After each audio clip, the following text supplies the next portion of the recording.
அப்புறம் குத்திடுவேன் நான். சரி குத்துடான்னேன் 2 வாட்டி. அவன் 2 வாட்டி கேட்டான். சரி குத்துன்னேன். ஒன்றும் குத்தலை, சும்மா பேச்சில் நிறுத்தினாங்க. ஒரு சமயம் எனக்கு குத்திடுவான்னு பயம் மனசில்.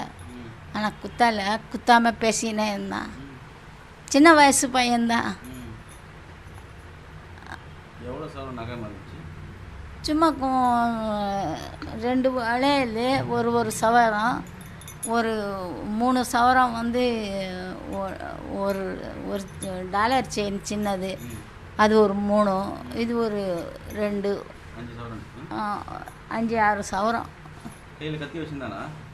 இந்த சவரம் பண்ணுறதுக்கு எடுத்துன்னு வராங்க பெட்டியில் வச்சுன்னு.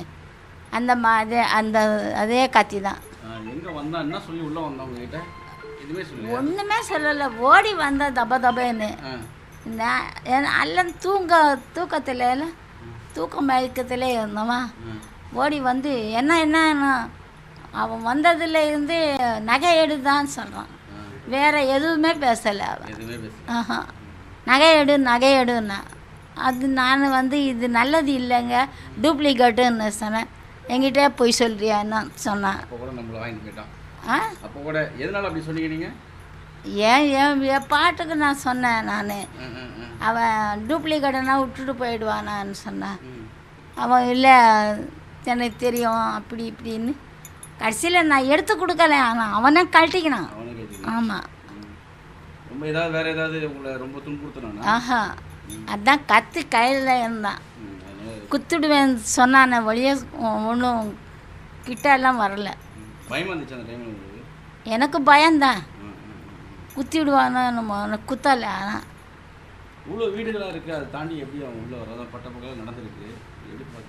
எங்கெங்க நிறைய இருக்குது.